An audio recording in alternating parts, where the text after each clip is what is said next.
So for the second stop today, I went to Fingal Head because I was looking for some columnar basalt, and I was quite surprised to realise there's some columnar basalt just 1 hour out of Brisbane called Fingal Head.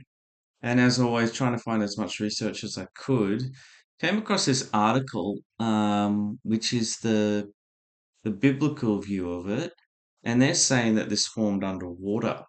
And so they're saying that this huge column group here is because it was because of the flood, and that's why there's steep cliffs, and that can't form slowly over millions of years. It had to be very quick. And then on top of that, so there's the Fingal Head. On top of that, they're saying that column and basalt had to form underwater, um, and it doesn't form from the air. And I thought, okay, they've got to be wrong here. Okay. Um, and so I made a trek to have a look at that. So that was I think my first intention actually. So I'm looking, um, it's down here. So obviously it's in line, right? So I still have one issue because Brisbane's here, and there's that little grouping here, there's that little blast line here is pyroclastic flow that leaves Tough 120 kilometers away. And so that has to be above sea level. So maybe that happened first. Um, and that had to be the continental crust because it's rhyolite from granite. Um, and then after that is basalt, because that's once all the continental crust is gone, there's nothing left and it starts to become basalt. So maybe it's a mix between the two.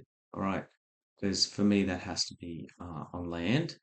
Um, and then, so I said, oh, they have to be wrong because of that. Um, and then I looked up all this other research. So here they're saying that's the flood. And I'm saying, well, there's pyroclastic flow that can't be underwater. And so there's Fingal Head over there.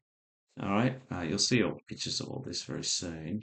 Um, and so we basically walked around here. It's getting to there. Um, and then there's all this research that says it's underwater. Um, and I'm thinking, hang on, that is showing columns here. That's quite clearly pillow lava because I thought, oh, that has to be wrong. There's no pillow lava. Um, and pillow lava doesn't form columns.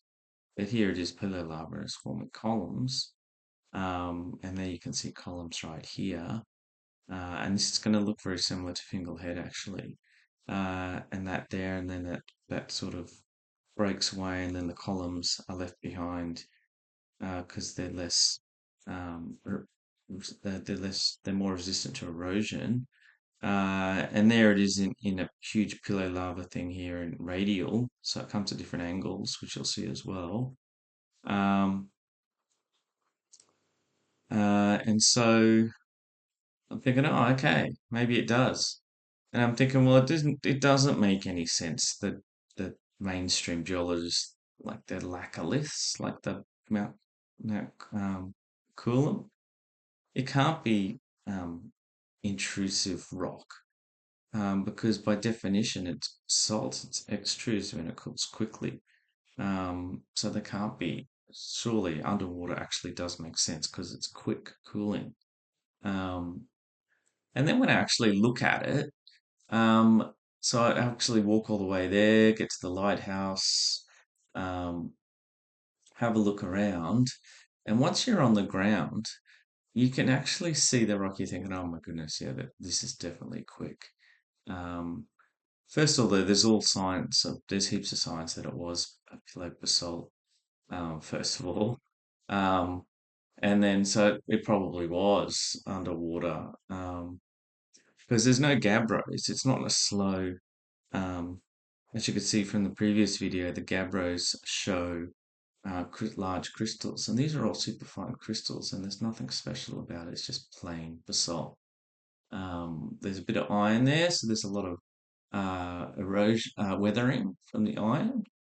Um, and if you look at it, it's just plain obvious everywhere you look. It is all vesicular, all around the place. Um, and so that is just plain obvious that it had gas bubbles. So it's like pumice, it cools extremely quickly. And that's over everywhere. Um, and no one talks about that. And so that's just completely obvious that this can't be slow cooling because by definition it's basalt. Everything about this is quick. Um, and it seems like underwater is um, something they're discovering more and more of. Um, so there you go. Um, they that needs to be taken into account. I think geology just needs a hell of a lot more research, I'm afraid, because they could just be completely wrong.